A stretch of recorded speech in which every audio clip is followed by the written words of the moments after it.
네, 반갑습니다. 우리 2017년 마지막 주일입니다. 우리 한번 자리에서 일어나셔서 옆에 계신 분들, 앞뒤에 계신 분들 다 한번 인사하시죠. 한 해도 참 수고 많으셨습니다. 애쓰셨습니다.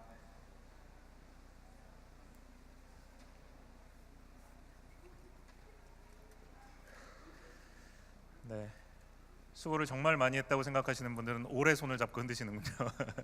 네, 모두 다 애쓰셨습니다. 하나님이 함께해 주셨고 또 함께해 주셨기 때문에 또 오늘 마지막 주일 하나님 앞에 예배드릴 수 있게 되었습니다. 같이 한번 기도하겠습니다. 하나님 참 감사합니다. 주님이 우리와 동행하여 주시고 함께해 주신 증거가 바로 오늘 우리가 이 자리에 주님 앞에 나와 마지막 이번 올해의 예배를 주님 앞에 드릴 수 있게 하신 것인 것 믿습니다. 아버지 하나님, 우리의 예배를 받으시고 또 마지막 바로 이 주일에 우리에게 허락하시는 그 말씀 우리 함께 붙들고 그 말씀대로 살아갈 수 있도록 굳은 결단과 또 실천할 수 있는 능력도 허락하여 주옵소서. 감사드리며 예수님의 이름으로 기도합니다. 아멘.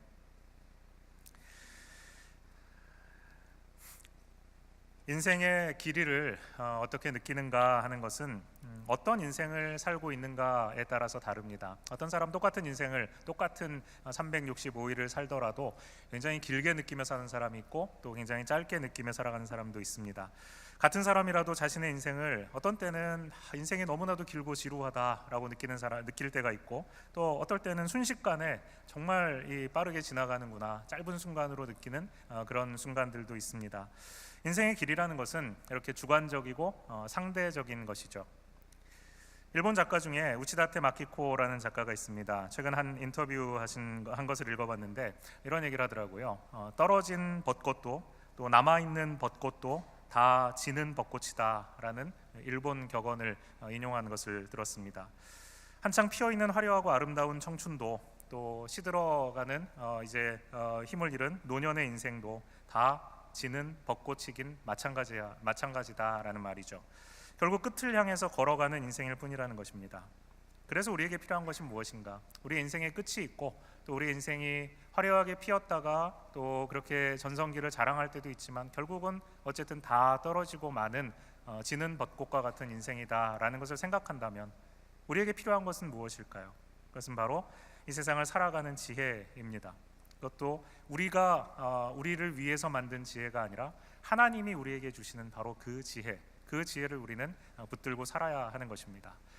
그렇게 지혜가 필요한 이유 중에 하나는 이 세상이 오늘 말씀에서 이야기하는 것처럼 악하고 또 우리는 한없이 어리석기 때문에 그렇습니다. 주님의 뜻을 알아야 우리는 그 뜻대로 살아갈 수 있습니다. 그렇지 않으면 우리는 주님을 믿는 주의 자녀라고 하면서도 전혀 주님의 뜻과는 상관없는 그렇게 주님의 뜻과 상관없이 살아가면서 세월을 낭비하고 그리고 무의미한 일에 인생을 허비하기 쉽기 때문에 그렇습니다.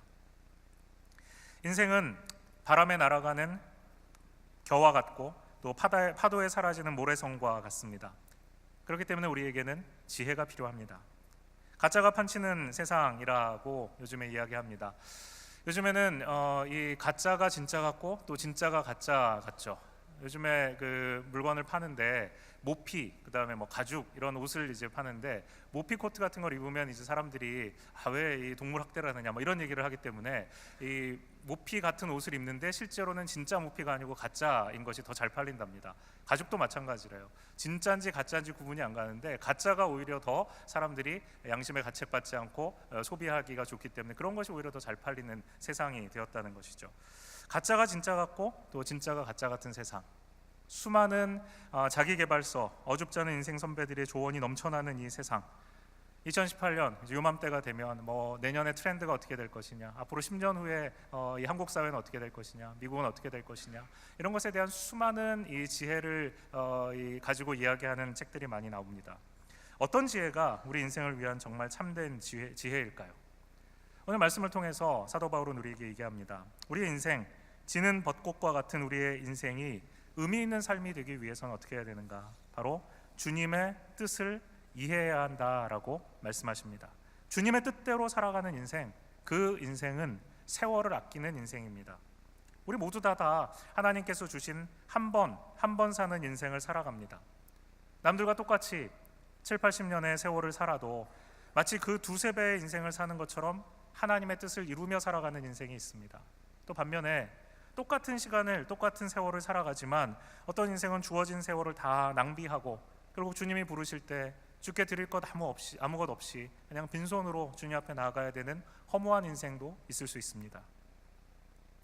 지금 나는 무엇을 위해서 어떤 일을 행하며 살아가고 있는지 반드시 멈춰서서 우리는 확인해야 합니다. 2017년이 2018년으로 바뀌는 것은 사실은 달력 한 장 넘어가는 것이죠. 날짜 한 장 하나 바뀌는 것뿐입니다. 2017이 2018이라는 숫자로 바뀌는 것뿐입니다. 오늘과 똑같은 날이 내일도 또 반복되어질 것입니다. 한 달이 또 다른 한 달로, 한 1년이 또 다른 1년으로 바뀌는 것뿐입니다. 그러나 우리가 걸어가고 있는 이 인생이 어떤 인생인가, 내가 걸어온 365일 지난 1년이 어떤 삶이었는가, 정말 가치 있는, 하나님이 보시기에 의미 있는 삶을 살았는가, 그럼 앞으로 이제 나에게 또한 주어진 365일은 어떤 삶을 살아야 할 것인가 하는 것을 돌아볼 수 있는 아주 좋은 기회가 바로 이 마지막 날, 올해의 마지막 날이라는 것입니다. 나 자신을 돌아보며 만약 내가 잘못된 길을 걸어가고 있다라는 생각이 든다면 무조건 그냥 앞으로 열심히 나아가는 것만이 답이 아닙니다. 우리는 다시 바른 길을 찾아야만 합니다.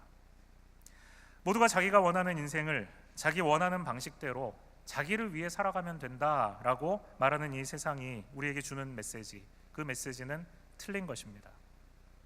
하나님을 모르는 어리석은 자들의 삶입니다.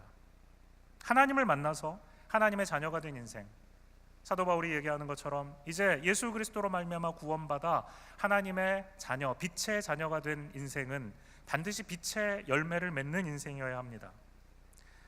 빛의 열매를 맺는 인생, 그 빛나는 인생, 눈부신 인생이 되기 위해서 우리에게 필요한 것은 무엇일까요? 오늘 말씀은 우리에게 분명하게 그 이야기를 하고 있습니다. 어떻게 행할지 주의해야 한다라는 것이 첫 번째입니다. 두 번째는 세월을 아껴야 한다라고 말합니다. 세 번째는 주의 뜻이 무엇인지 알아야 한다라고 말하죠.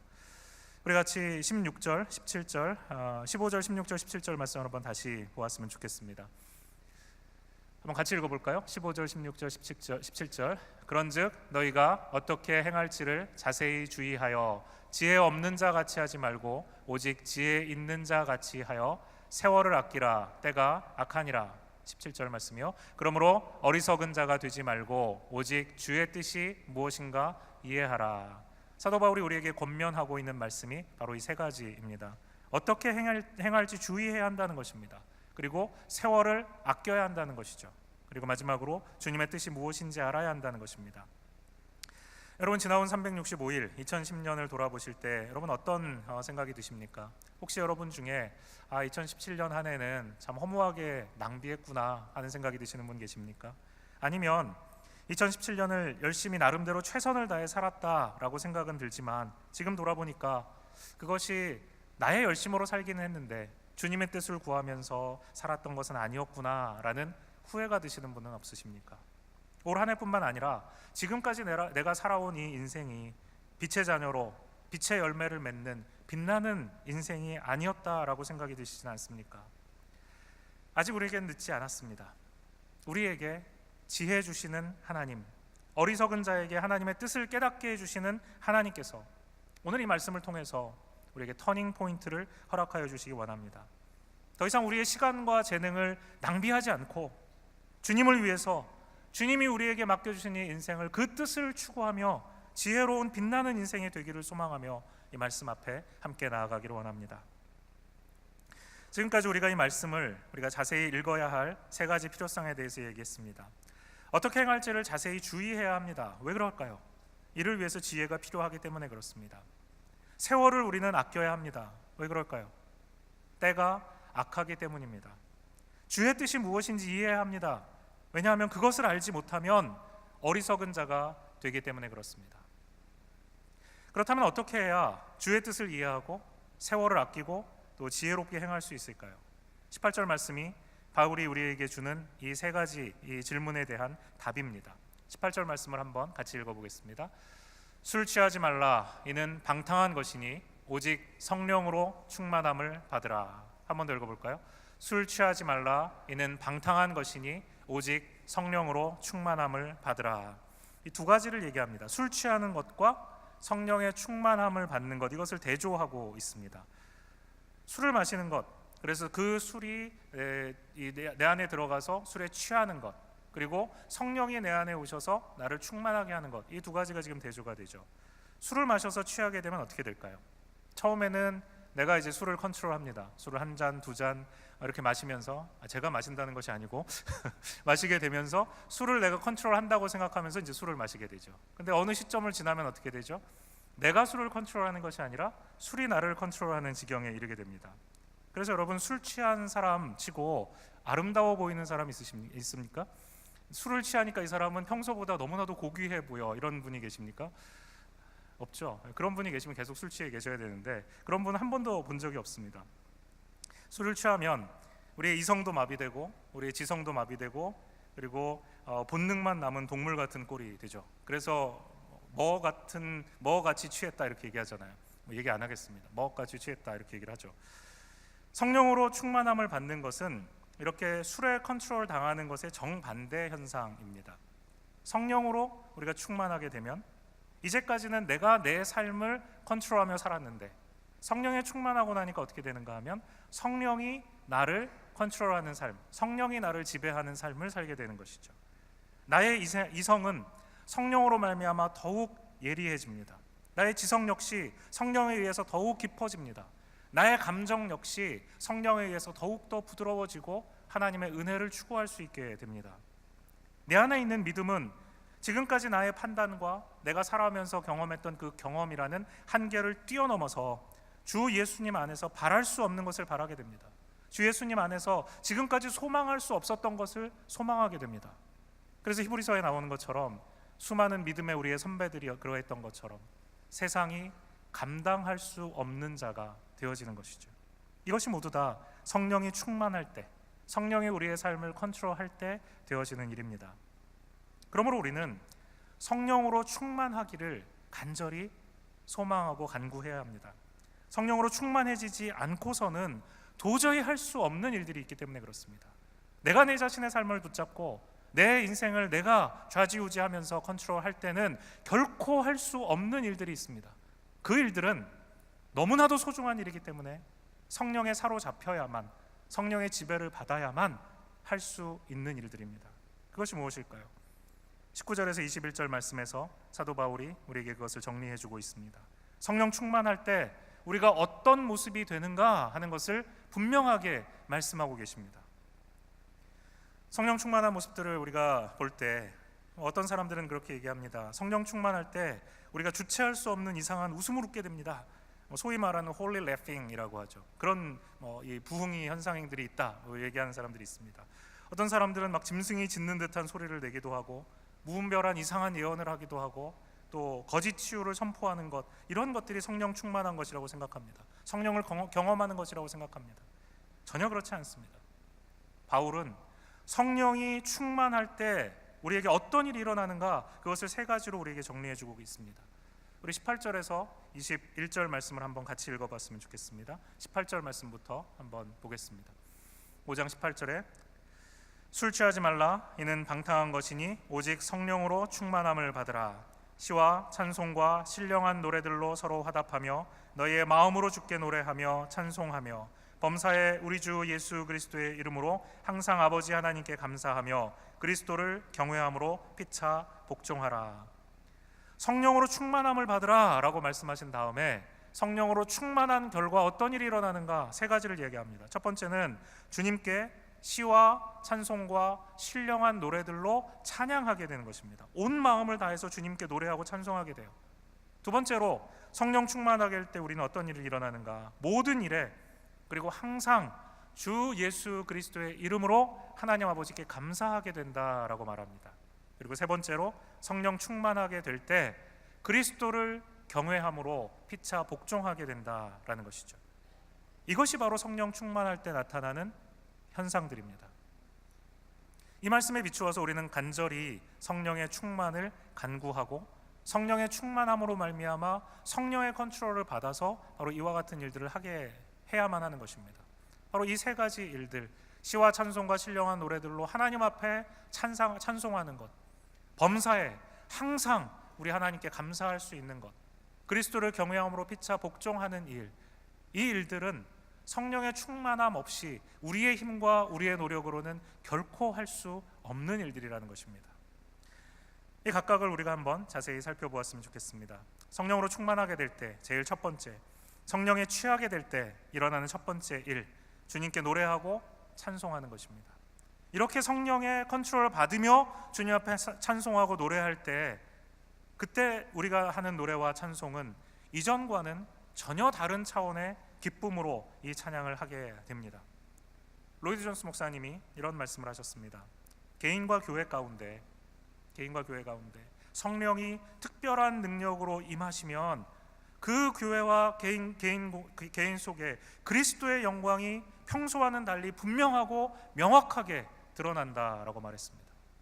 성령에 충만하지 않을 때, 성령이 임재하지 않을 때는 그리스도의 영광에 대한 이야기는 합니다. 예수 그리스도에 대해서 말은 합니다. 그러나 예수 그리스도가 어떤 분이신지, 예수 그리스도의 영광이 어떠한지, 예수 그리스도가 얼마나 아름답고 소중하고 귀하신 분인지, 그 십자가의 은혜가 얼마나 큰지 머리로만 아는 것입니다. 그리고 말만 하는 것입니다. 그것을 정말 진정으로 느끼지 못했어요. 그런데 성령이 충만하니까, 성령이 임하니까 개인이, 공동체가 모두 다 예수 그리스도의 그 영광을 보고 느끼고 소망하게 되는 것입니다. 성령을 받은 성도들, 성령의 충만함을 받은 성도들은 개인적으로 주님의 은혜와 사랑을 이전보다 훨씬 더 깊이 알고 느끼고 경험합니다. 성령의 충만함을 받은 공동체, 교회는 자연스럽게 주님을 뜨겁게 찬양하고 함께 모여 찬송하고 예배하고자 하는 열정을 갖게 됩니다. 교회는 이와 같은 주님을 향한 예배, 주님을 향한 찬양, 주님을 향한 뜨거운 기도를 드리고 싶어 하는 모든 성도들의 모임이 되어지는 것입니다. 냉랭한 마음, 무덤덤한 마음을 가진 채 냉소적인 마음과 비판적인 마음을 가지고, 생각을 가지고 교회에 억지로 나와 앉아있던 자들이 성령의 컨트롤 당하니까, 성령에 충만해지니까, 성령에 의하여 지배받는 삶을 살게 되니까 하나님을 전심으로 찬송하게 됩니다. 하나님 앞에 기도하게 됩니다. 그리고 곁에 있는 성도들을 보고 함께 사랑하고 함께 주님을 찬양하는 놀라운 일이 생기는 것입니다. 예수 그리스도의 십자가, 피 흘리신 주님의 나를 위한 그 죽으심에 대한 감사와 찬양이 온 교회를 사로잡게 되는 일이 일어나는 것입니다. 개인과 공동체 전체를 통해 가장 중요한 일은 다른 무엇도 아니고 우리를 구원하고 우리를 구원하신 그 주님께 노래하고 찬송하고 기도하고 예배하는 것이 되는 것입니다. 이런 일이 일어나면 누가 억지로 예배의 자리로 나오라고 하지 않아도 예배의 자리를 사모하며 나옵니다. 주님께 찬양과 경배를 드리기 위해서 떨리는 마음을 가지고 오늘은 나에게 무슨 말씀을 하실까? 오늘은 나에게 어떤 은혜를 주실까? 주님 앞에 떨리는 마음으로 예배의 자리에 나오게 됩니다.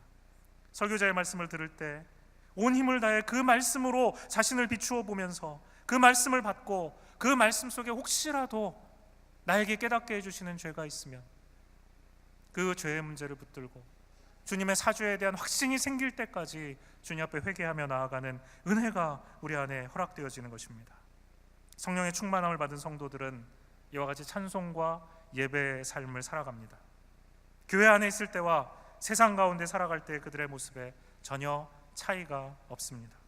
순간순간 하나님 앞에서, 그 얼굴 앞에서 행하는 것, 성령 충만함을 받은 성도들, 성령의 지배를 받는 성도들의 모습입니다.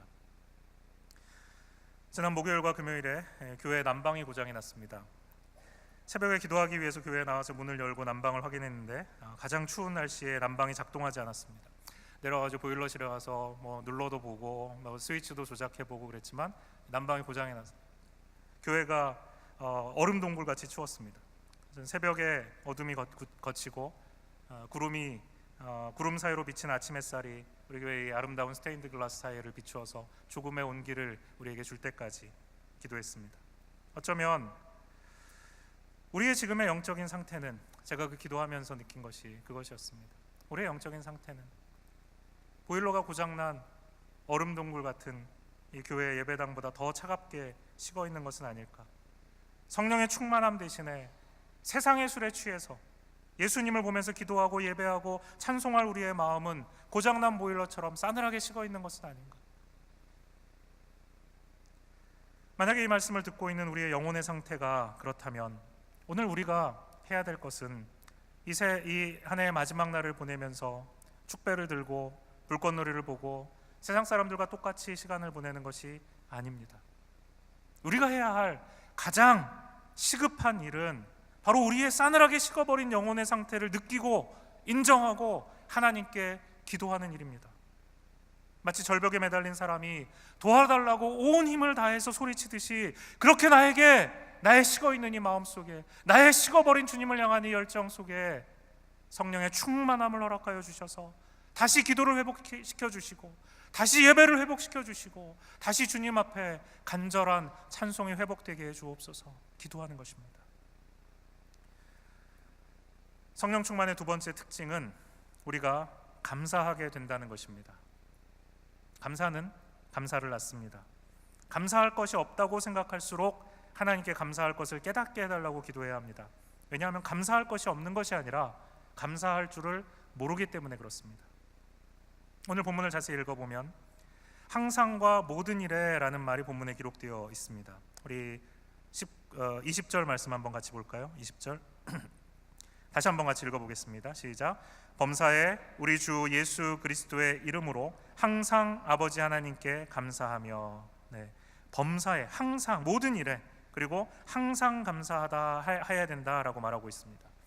어떻게 보면 이 모든 일에 감사하고 항상 감사해야 된다라는 이 모든 일과 항상이라는 말은 우리가 이 말씀을 읽을 때 우리의 마음을 조금 불편하게 합니다. 잘 이해가 가지 않기 때문에 그렇습니다. 여러분 항상 감사하십니까? 여러분 정말 모든 일에 감사하십니까? 지금도 우리 주변에 수많은 이 폭력과 강도와 살인이 일어나고 있는데 그런 일들에 대해서 우리가 어떻게 그런 일들조차 감사할 수 있을까요? 제가 총든 강도를 만난 성도님들을 여러 만난 적이 있습니다. 피츠버그에서는 못 만났는데 그런 분들 만나게 되면 그 누구도 그런 일을 당하고 나서 저에게 와서 목사님 저 정말 감사한 일 있어요 라고 말하면서 저한테 강도 만났어요 이렇게 얘기한 사람 한 명도 없었습니다. 다들 힘들어합니다. 누가 그런 끔찍한 일에 감사하겠습니까? 사도 바울은 우리에게 이런 일조차 지금 감사하라고 말하고 있는 것일까요? 그렇기 때문에 이 말씀이 무엇인가 하는 것을 우리 그 의미를 알기 위해서는 20절 말씀을 다시 한번 우리가 보아야 합니다. 범사에 우리 주 예수 그리스도의 이름으로 항상 아버지 하나님께 감사하며 라고 말하는데 범사 모든 일과 항상이라는 이 말 속에 중앙에 정 가운데 우리 주 예수 그리스도의 이름으로 라는 말이 있습니다. 우리 주 예수 그리스도의 이름으로 범사에 감사하고 항상 감사하는데 우리 주 예수 그리스도의 이름으로 범사에 감사하고 우리 주 예수 그리스도의 이름으로 항상 감사하라 라고 말하는 것이죠. 이 바로 우리 주 예수 그리스도의 이름으로 라는 구절이 그 앞에 나와 있는 18절과 연결이 되는 것입니다. 성령의 충만함을 받는 것, 성령의 충만함을 받는 것, 성령으로 충만함을 받은 우리이기 때문에 성령으로 다스림을 받는 우리이기 때문에 성령에 의해 살아가고 있는 우리이기 때문에 항상 감사할 수 있고 모든 일에 감사할 수 있다는 것입니다. 그래서 이 항상 모든 일에 감사하는 것은 성령의 충만함을 받지 않으면 할 수 없는 일입니다. 다이아몬드는 검은 벨벳 위에 놓여질 때 더욱 빛납니다. 다이아몬드의 광채가 검은 배경 속에 더 찬란하게 드러나기 때문에 그렇습니다. 이와 같이 이 세상의 어둠, 모든 폭력과 다툼과 질병과 죽음이라는 것은 우리 주 예수 그리스도의 빛나는 아름다움을 결코 가릴 수 없습니다. 오히려 이 세상이 어둡기 때문에, 오히려 이 세상이 더 힘들고 질병에 가득하고 고통과 고난이 있기 때문에 예수 그리스도의 아름다우심은 더욱 빛나는 것입니다. 오히려 검은 벨벳이 다이아몬드의 광채를 더욱 빛나게 하듯이 우리 주님의 존귀하심과 사랑스러우심을 우리로 하여금 더욱 주목하게 만드는 것입니다. 우리는 우리 현실 속에 일어나는 어둠의 일들로 인해서 우리 주 예수 그리스도를 더욱 바라보게 됩니다. 나를 향한 예수 그리스도의 은혜와 무한하신 사랑을 더욱더 깊이 생생하게 느낄 수 있게 됩니다. 이것이 바로 우리가 모든 일에 항상 감사할 수 있게 되는 이유입니다. 문제 때문에 감사하는 것이 아닙니다. 고통 때문에 감사하는 것이 아닙니다. 문제 가운데에서도 모든 것의 중심이 되시는 예수 그리스도 때문에 감사하는 것입니다. 고통과 질병 가운데에서도 그 모든 것의 중심에 계시는 예수 그리스도를 바라볼 수 있기 때문에 모든 일에 항상 감사할 수 있는 자가 되는 것입니다. 이것은 성령의 지배를 받을 때 가능한 일입니다. 저는 지금도 몇 년 전에 소천하신 한 집사님을 기억합니다. 박 집사님이라는 분인데, 메릴랜드에서 사업을 하시다가 여의치 못해서 모든 것을 다 정리하시고 남편과 세 자녀들을 데리고 버지니아로 오셨습니다. 세탁소에서 힘겹게 일을 하시면서 쌓인 빚을 조금씩 갚아나가는 삶을 살고 계셨습니다. 평소에도 늘 환한 모습으로 주변 사람들을 행복하게 하시는 믿음 좋은 집사님이셨습니다. 그러나 제가 이분과 가까이 교제하면서 사실 이분의 상황이 그렇게 밝게 살아가실 수 있는 그런 상황은 아니라는 사실을 알게 되었습니다. 자녀들 중에 막내 아들은 심각한 우울증으로 인해서 정신병원에 입원한 지 오래되었고, 사업을 억지로 정리하게 되면서 쌓인 빚도 많았고, 경제적으로도 늘 쪼달리는 삶을 살고 계셨습니다. 그래서 저는 이 부부를 다른 성도들보다 더 자주 만나고 기도해드리고 또 격려해드렸습니다. 그런데 어느 날 남편 집사님이 울면서 저에게 전화를 하셨습니다. 목사님, 제 아내가 말기 암이래요. 가슴이 무너지는 것 같았습니다. 앞이 캄캄했습니다. 이를 어쩌면 좋을까? 하나님 앞에 기도하며 박 집사님을 찾아갔습니다. 손을 잡고 울면서 기도하는 저를 이 집사님이 오히려 위로하십니다. 목사님, 저는 괜찮아요. 저는 괜찮습니다. 감사해요. 이분의 감사에 목사인 제가 오히려 더 부끄러웠습니다. 그리고 이해가 잘 되지 않았습니다. 뭐가 감사할까요? 사업은 망했고, 빚은 많고, 경제적으로 바닥을 치고 있고, 아들은 정신병원에 있는데 이제 자기마저 소망 없는 말기암에 걸렸습니다. 뭐가 도대체 감사합니까? 박 집사님은 암 판정을 받으시고 불과 2개월 만에 하나님의 부르심을 받으셨습니다. 돌아가신 침상에 가족들과 함께 둘러앉아서 임종 예배를 드렸습니다. 큰딸이 어머니가 마지막으로 남기신 글이라고 하면서 노트 하나를 저에게 주셨습니다. 이분이 얼마 남지 않은 생명을 태우면서 떨리는 손으로 힘든, 놀랍게도 하나님께 대한 감사 제목들이었습니다. 번호를 붙이면서 하나씩 쓰셨어요. 하나님께서 풍성한 은혜로 늘 함께하여 주심을 감사, 이웃을 내 몸과 같이 사랑할 수 있어서 예수님께 감사, 새 생명 주심을 감사, 일용할 양식을 주심을 감사합니다.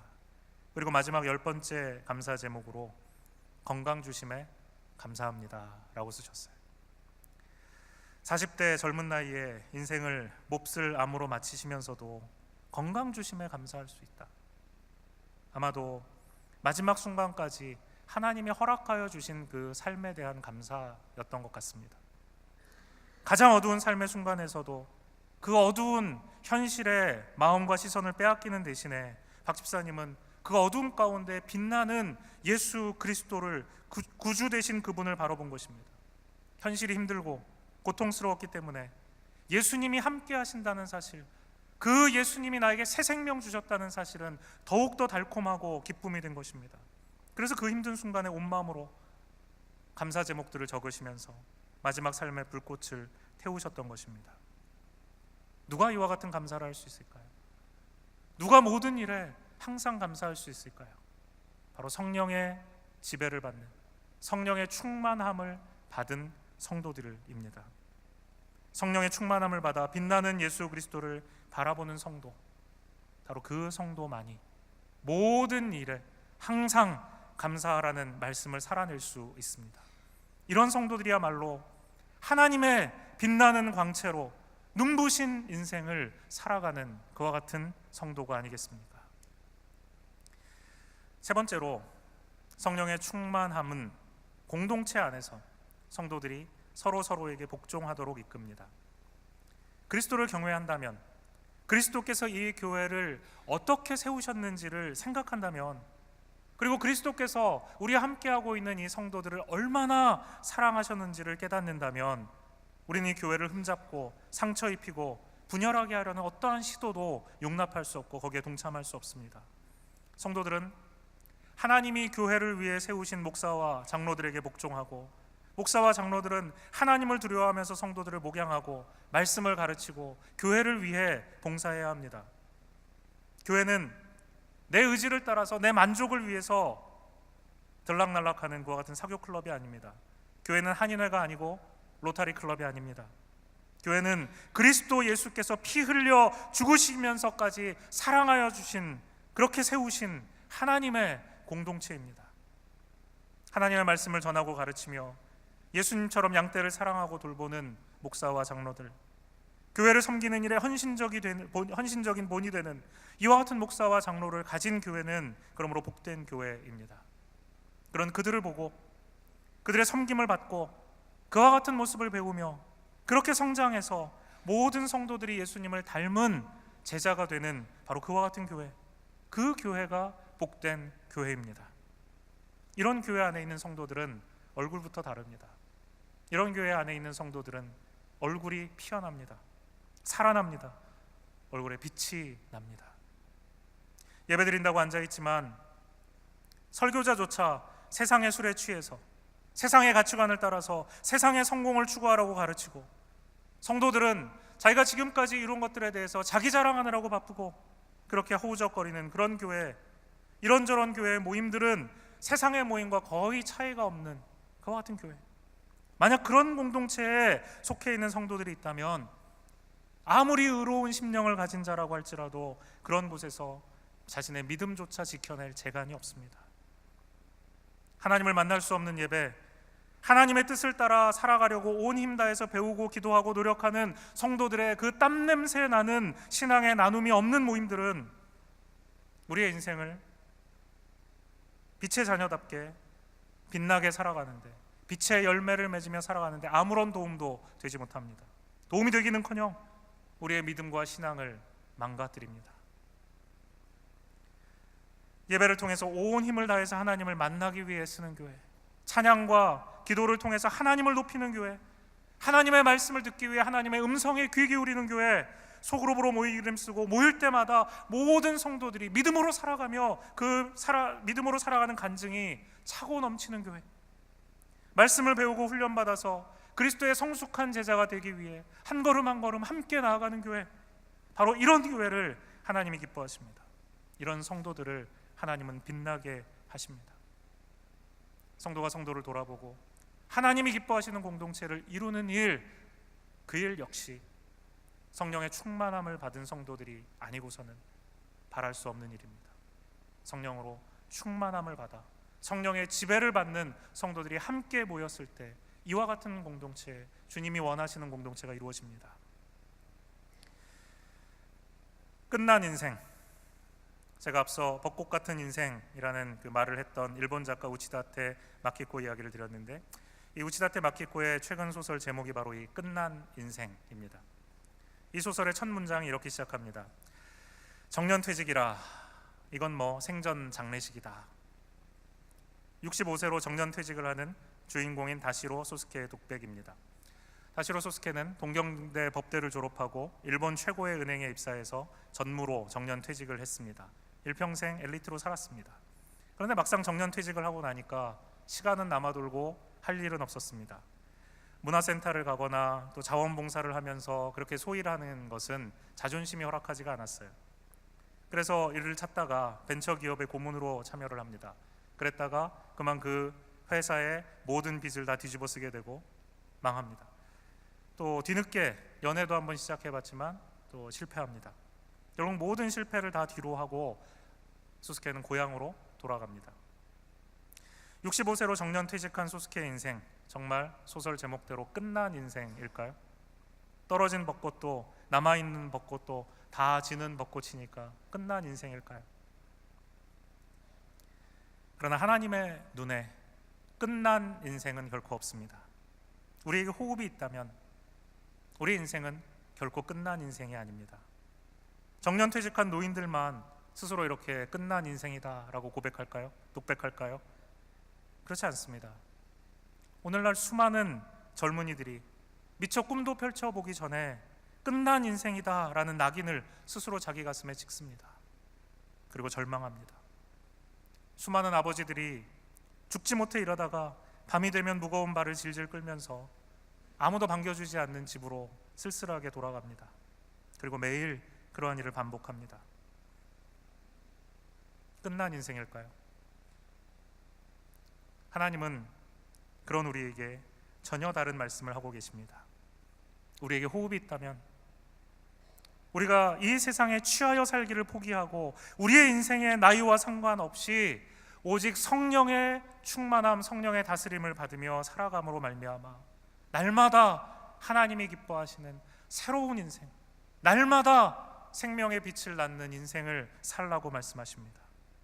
성령의 충만함으로 기도하고 찬송하고, 성령의 충만함으로 모든 일에 항상 감사하고, 성령의 충만함으로 그리스도의 공동체에 속해서 소중한 관계를 이루고 함께 교회를 만들어 간다면 우리의 인생은 끝난 인생이 아니라 바로 그때가 전성기인 인생입니다.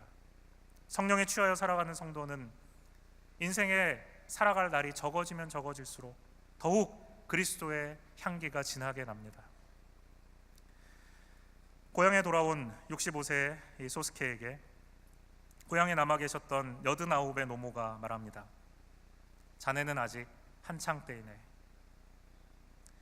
여러분이 청년이든 장년이든 노년이든 성령의 충만함을 받아서 성령의 뜻을 따라서 살아가게 된다면 우리 모두는 바로 지금이 하나님을 위해 살아갈 한창 때인 것입니다.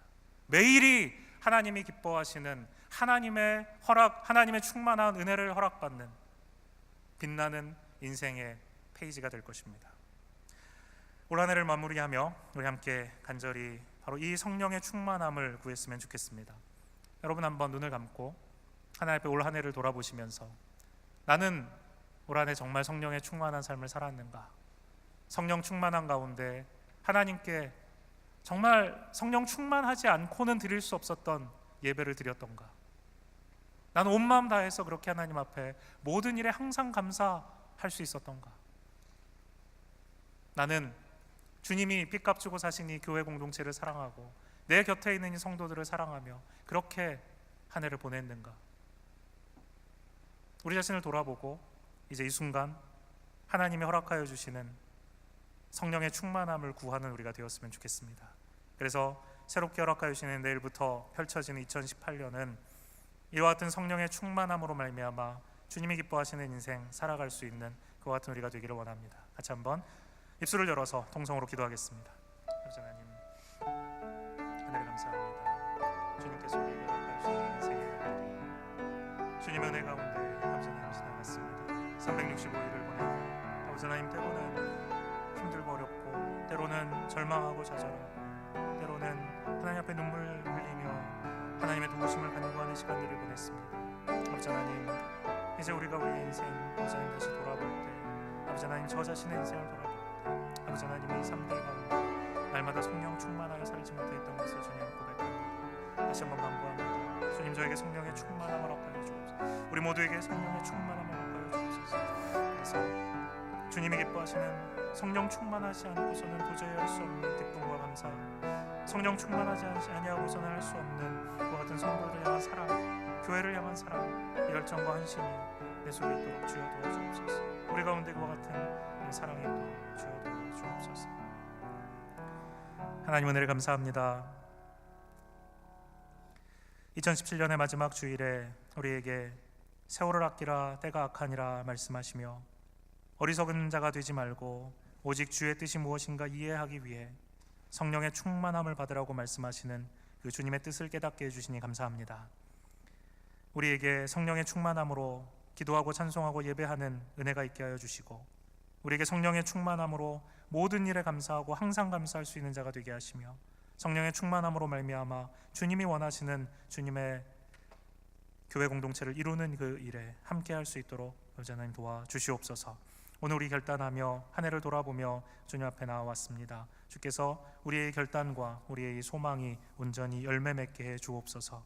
성령의 불로 우리에게 임하여 주옵소서. 오셔서 우리에게 기름 부어 주시고 우리를 채워 주옵소서. 예수 그리스도의 이름으로 간절히 기도하옵나이다. 아멘.